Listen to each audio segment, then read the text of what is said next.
But to understand how Thanksgiving dinner turned into a federal crime scene, I need to take you back 8 years to the day I made the biggest mistake of my life. I helped my family without telling them it was me. My name is Maya Patel, and I've been invisible my entire life. Not literally, I'm 5'6", perfectly average looking, with a voice and everything. But in my family, I might as well have been a ghost. My older brother Arjun was the star. Graduated top of his class in high school. Full ride to state university. Came back with a business degree and immediately got a prestigious job at a financial services firm. Mom and Dad treated him like he'd single-handedly cured cancer. Me? I was the backup child.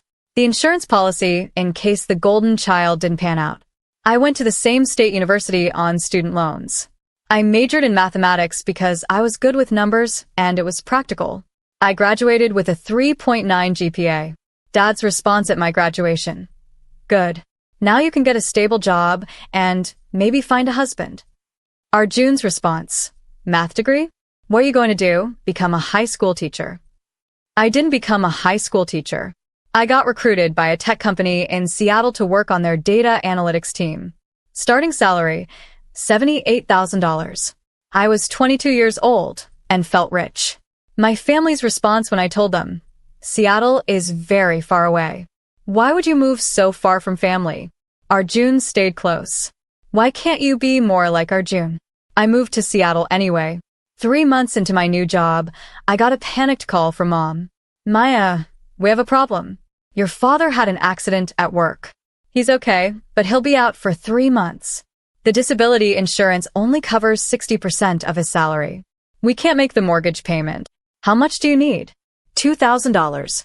Just this once. We'll pay you back when your father returns to work. I was 22, living in an expensive city, trying to build an emergency fund. $2,000 was significant, but it was my parents'. "I'll send it today." "Thank you, Beta. You're a good daughter. Don't tell your father. He'd be too proud. This can just be between us." I sent the money that afternoon. They never paid me back. But I didn't mind because Mom called me a good daughter. For once in my life, I was the one helping instead of being compared to Arjun. The next month, there was a different emergency. Property tax was due. Dad was still out. Could I send another $2,000? I sent it. The month after that, their health insurance premium was going up. Could I cover the difference? Just $400 a month, and only until Dad was back to work. I said yes. Somewhere around month 4, my temporary help became permanent. The transfers became automatic. And Mom stopped calling them loans. They became family helping family. What I didn't realize was that Mom was telling Dad and Arjun a very different story about where the money was coming from. While I was quietly funding my parents' life, my career was taking off in ways I'd never imagined. The tech company promoted me twice in 2 years. By 24, I was a senior data scientist making $140,000. By 26, I was leading a team and making $210,000. By 28, I was poached by a major hedge fund to build their quantitative trading algorithms. Starting salary, $380,000. Performance bonuses, $200,000 to $600,000 annually, depending on algorithm performance. My algorithms performed very, very well.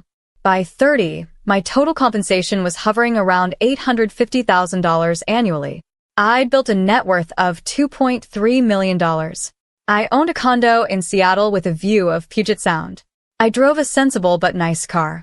I traveled to conferences in London, Singapore, Tokyo. My family knew none of this. Why? Because they never asked.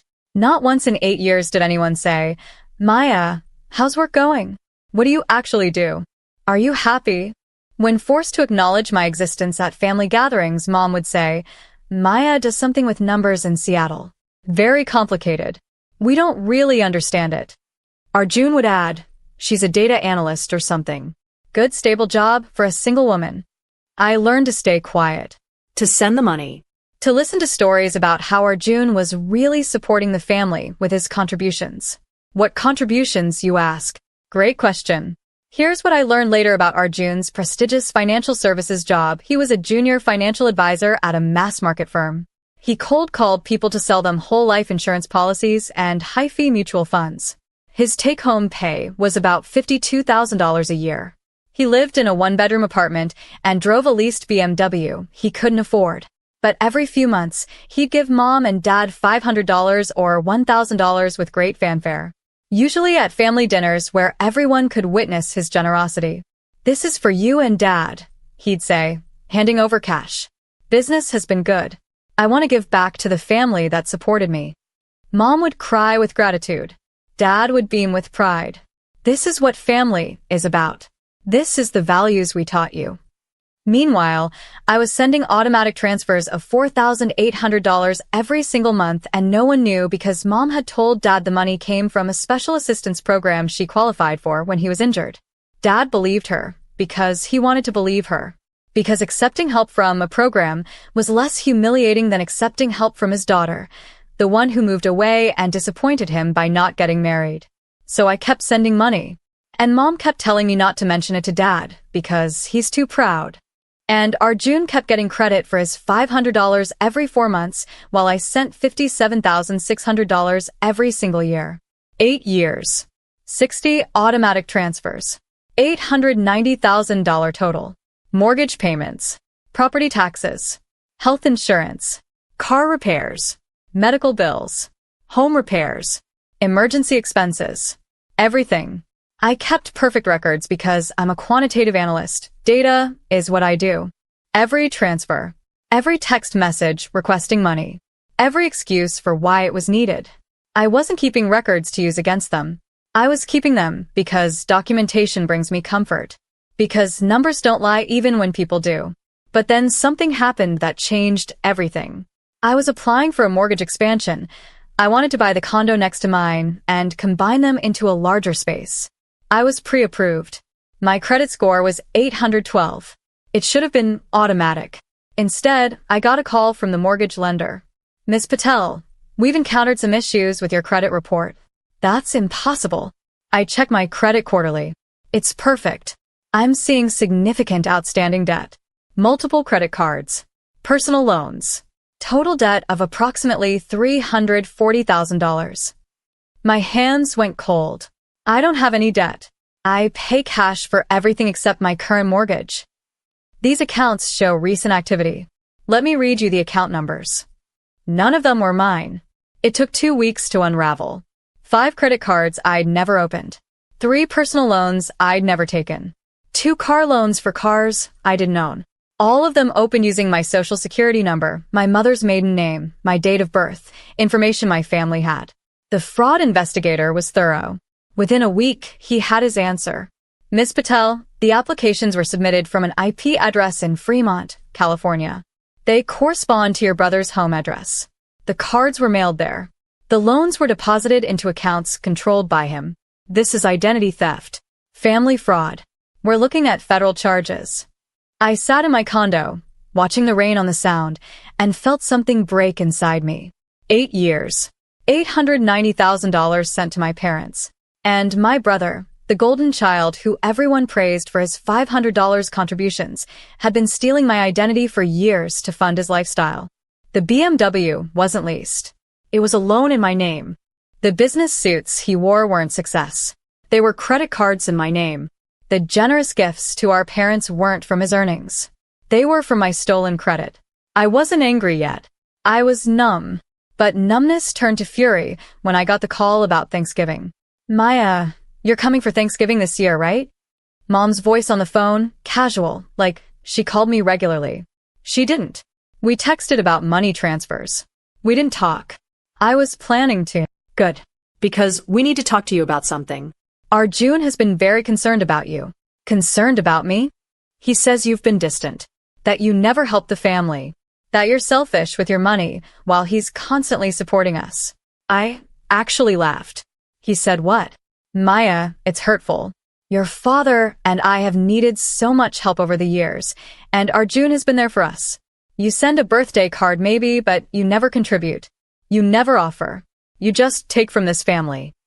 I take from this family. Yes. The emotional energy. The worry. Your father and I worry about you, alone in Seattle, unmarried, focused only on your career. That's a burden, Maya. Arjun at least gives back. I closed my eyes. Breathed. Open them. I'll be there for Thanksgiving, I said calmly. Try to be gracious, Beta. Arjun is bringing his new girlfriend. We want to make a good impression. Don't embarrass us with your bitterness. She hung up. I sat there for a long time. Then I called my bank. This is Maya Patel. I need to speak to the branch president. I have a significant request. His name was Robertson, and he was the president of the Seattle branch, where I'd banked for 8 years. My accounts held $2.3 million. I was what they called a premier client. When I explained what I needed, he was quiet for a long time. Miss Patel, what you're describing, confronting your family with documented evidence of both your support and your brother's crimes, this could destroy family relationships permanently. I know. And you want me to be there? To present the evidence. You're the one who's seen every transfer for 8 years. You're the one who helped me compile the fraud documentation. I need someone objective. Someone they can't dismiss. They could file complaints. Claim I'm violating privacy. You have my written authorization to share all information about my accounts. I've already signed the forms. He sighed. When is this Thanksgiving dinner? Next Thursday, 4 o'clock. Fremont, California. I'll pay for your flight and hotel. I'll pay for your time. Name your price. I don't want your money, Miss Patel. But I will do this because what I've seen in your account history, the systematic support of your family while being stolen from by your brother, makes me angry. And I'm a banker. We're not supposed to get emotionally involved. So you'll come? I'll come. But I'm bringing the fraud documentation from our investigators. If we're doing this, we're doing it completely. Thank you, Robert. Don't thank me yet. This is going to be brutal. He was right. I flew into San Francisco and drove to my parents' house in Fremont. The same house I'd been paying the mortgage on for 8 years. The house I'd never been thanked for saving. Robert Chin arrived separately, driving a rental car, at 4:30 p.m. as planned. He'd enter as a lost traveler needing directions, a cover that would get him inside. I arrived exactly at 4 p.m. Mom answered the door. Maya, you're here. And you actually dress nicely. I was wearing a simple black dress. Professional. Not the unmarried career woman clothes she usually criticized. Inside, the house was full. Mom, Dad, Arjun, his new girlfriend Priya, some aunties and uncles I barely knew, and a few family friends. The dining table was set for 14. Turkey in the center. All the trimmings. It looked like a magazine spread. Arjun swept over. All confidence and charm. Little sister, good to see you. He hugged me. I felt sick. Arjun. Priya, this is my little sister Maya. She works with computers or something in Seattle. Very dedicated to her career. Priya smiled politely. It's nice to meet you. We sat down to dinner. Dad said grace, thanking God for family and blessings. Thanking God for a son who takes care of his parents. We started eating. The conversation flowed around me. I cut my turkey into smaller and smaller pieces and said nothing. Then Arjun stood up to make a toast. I want to say something, Arjun began, wine glass raised. About family, about sacrifice, about what it means to give back to the people who raised you. Everyone settled in to listen. Mom and Dad have been through a lot. Dad's injury 8 years ago, the medical bills, the financial stress, and through it all, I've tried to be there for them, to support them, to give back even a fraction of what they gave me. Nods around the table. Good son, someone murmured. But it bothers me that the burden falls on one person. That I'm the one constantly supporting them while my sister. He looked at me. While Maya focuses on her career in Seattle, never visits, never offers to help, never contributes to the family. I set down my fork carefully. And I know she's busy. She has her job. But family should come first. Don't you think, Maya? Everyone was looking at me now. Mom jumped in. Arjun's right, Maya. He's been so generous. Always helping. Always thinking of us. While you send a birthday card maybe. You call once a month if we're lucky. You never offer to help with anything. Never offer to help, I repeated quietly. No, Mom said firmly. You don't. You just take. You take our emotional energy. You take our worry. You never give back. You're selfish, Maya. I'm sorry to say it in front of everyone, but it's true. Dad nodded. Your mother's right.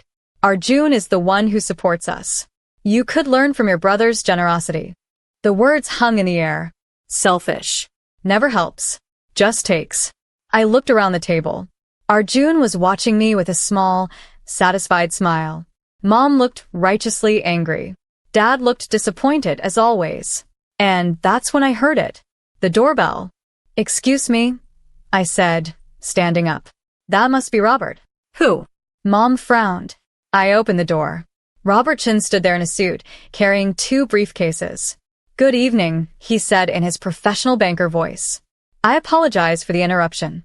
My name is Robert Chin. I'm the branch president at Pacific Northwest Bank in Seattle. Ms. Patel asked me to join you this evening to discuss some financial matters.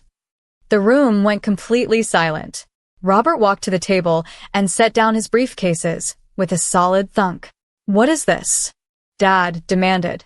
This, Robert said calmly, is 8 years of banking documentation regarding Ms. Maya Patel's account activity, specifically her financial relationship with this family. He opened the first briefcase and pulled out a bound document, placed it in the center of the table. This is a complete record of every transfer Ms. Patel has made from her accounts to accounts belonging to Richard and Susan Patel over the past 8 years. I watched Mom's face go pale. Robert opened the document to the first page. A spreadsheet. 96 rows of data. Let me summarize.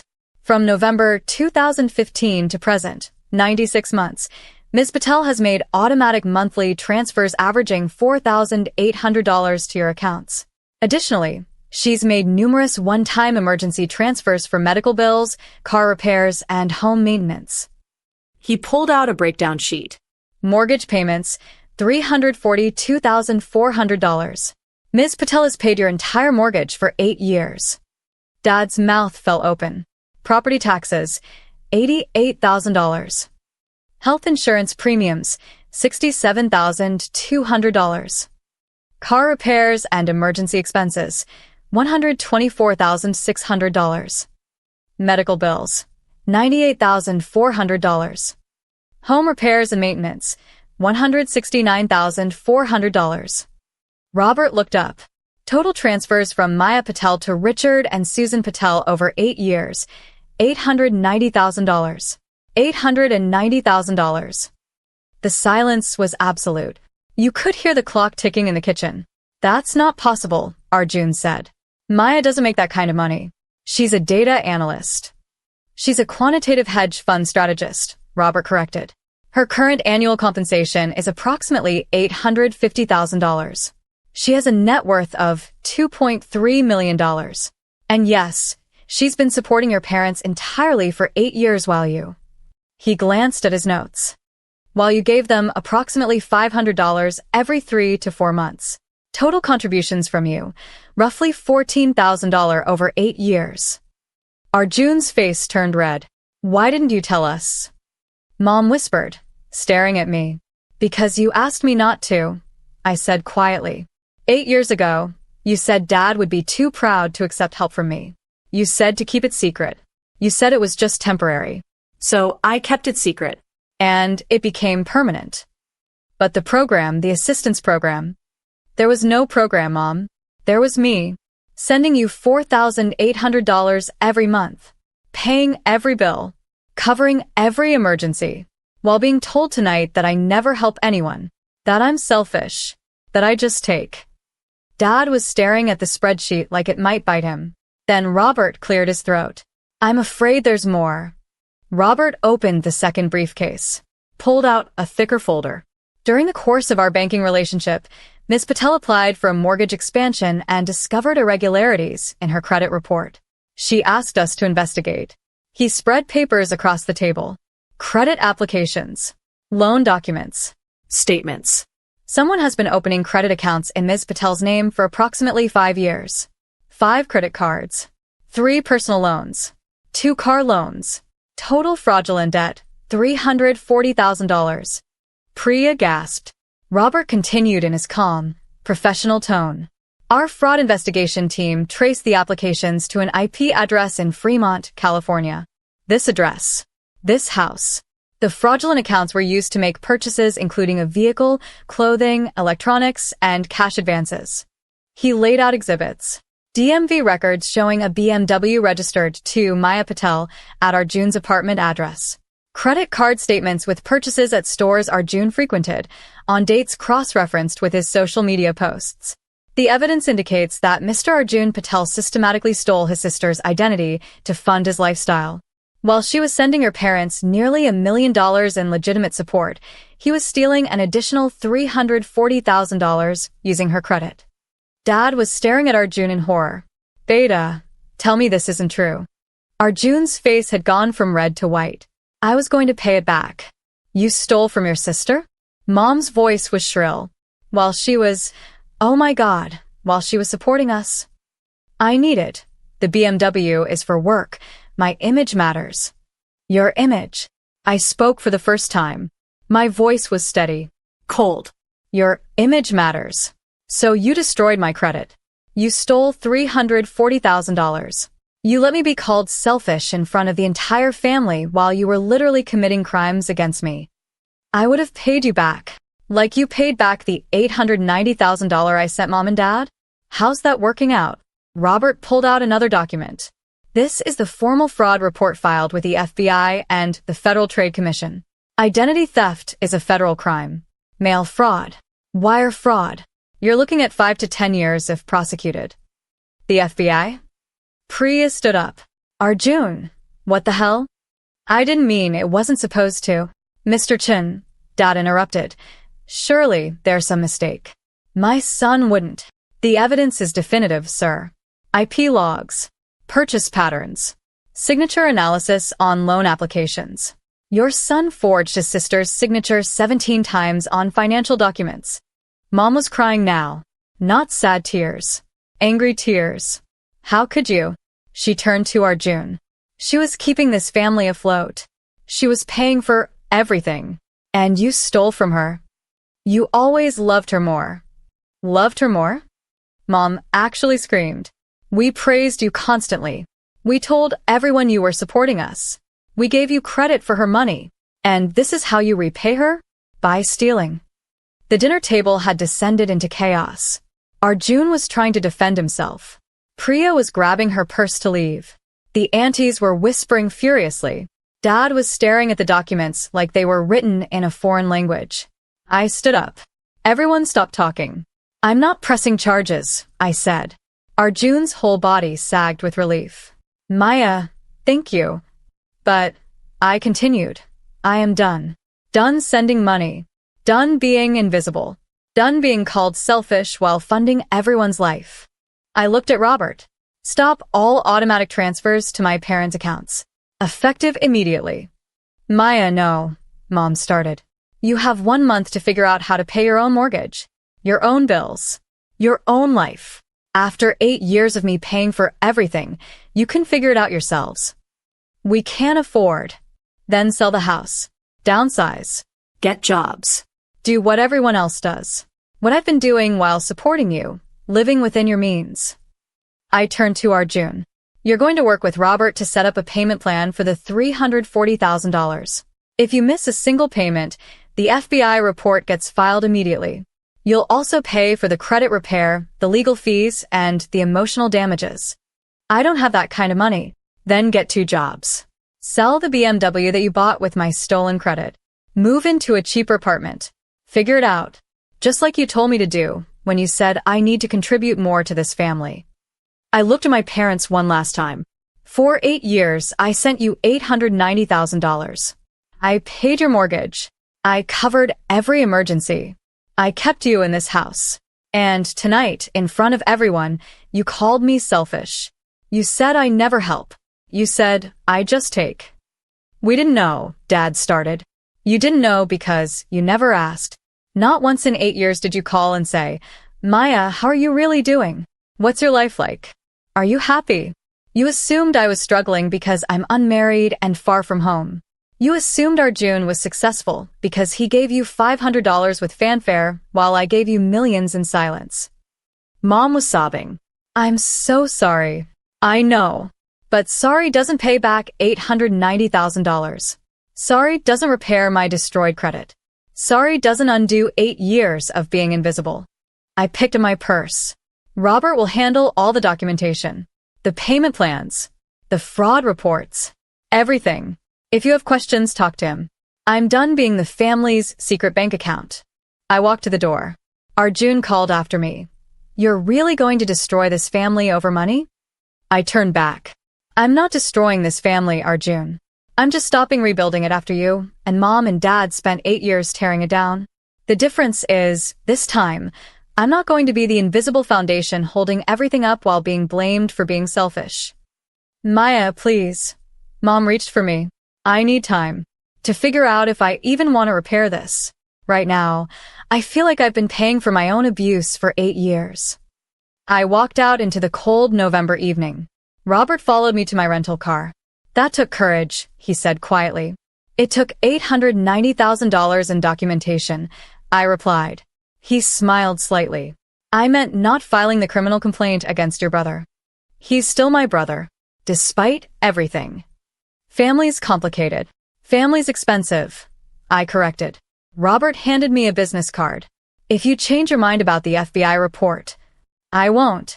But thank you for everything. I drove away from that house, the house I'd paid for, and didn't look back.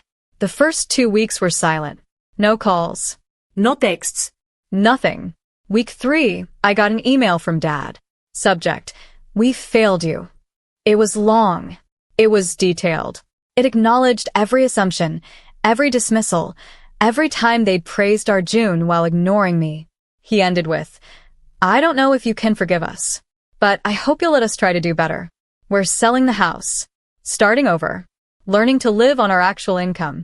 It's humiliating, but it's honest. I didn't respond immediately. I needed time. Week 4, I got a text from Arjun. I sold the BMW, got 2 jobs, started payment plan with Robert. I'm so sorry, Maya. For everything. I responded, good luck. Nothing more. Week 6, Mom called. I let it go to voicemail. Her message: Maya, Beta, I understand if you never want to talk to us again. But I need you to know, I told everyone the truth. All the aunties, all the family friends, everyone who was at that dinner. I told them what you did for us. What Arjun did to you. I told them we were wrong. I'm sorry it took losing everything to finally see you. I saved the voicemail, but didn't call back. It's been 6 months since that Thanksgiving. Here's where everything stands. My parents sold the house. They moved into a small rental. Dad got a part-time job. Mom went back to work as a bookkeeper. They're living on about $4,200 a month and struggling, but managing. Arjun is working 2 jobs and making his fraud payments. Priya left him. He moved into a studio apartment. He texts me once a week with payment confirmations, always adding, I'm sorry at the end. I haven't responded to any of them, but last week I got a letter. Mom's handwriting. Inside was a check for $500 and a note. Maya, this is the first payment toward the $890,000. Your father and I calculated that at $500 per month, it will take us 148 years to repay you. We'll be long dead. But we wanted to start anyway. Not because we think money will fix this, but because you deserve to be acknowledged, to be seen, to be thanked. Thank you for 8 years of silent support. Thank you for not destroying Arjun's life, even though he deserved it. Thank you for being a better daughter than we deserved. We love you. We're sorry. And we understand if that's not enough. Love, Mom and Dad. I deposited the check. Started a spreadsheet to track their payments. Because I'm a quantitative analyst, data is what I do. But I also did something else. I called Mom. I got your letter, I said when she answered. She was crying immediately. Maya, I'm not ready to forgive everything. I'm not ready to come back for holidays. I'm not ready to be the daughter you want. I understand, but I appreciate you telling everyone the truth. I appreciate you acknowledging what I did. I appreciate you trying. That's more than we deserve. Probably, I agreed. But it's a start. We talked for 10 minutes. It was awkward, but it was honest. When we hung up, I felt something I hadn't felt in 8 years. Hope. Maybe someday we'll be a real family again. Maybe someday I'll sit at their table without being invisible. Maybe someday our June will actually become the person they always believed he was. But for now, I'm content being Maya. Just Maya. The woman who learned that helping people who can't see you is just another form of being invisible. And I'm done being invisible. Here's what I've learned. The people who accuse you of never helping are often the ones you've been carrying. For 8 years, I was told I was selfish. That I never contributed. That I just took from the family. While I was paying their mortgage. While I was covering their bills. While I was being stolen from. The truth is, I wasn't the selfish one.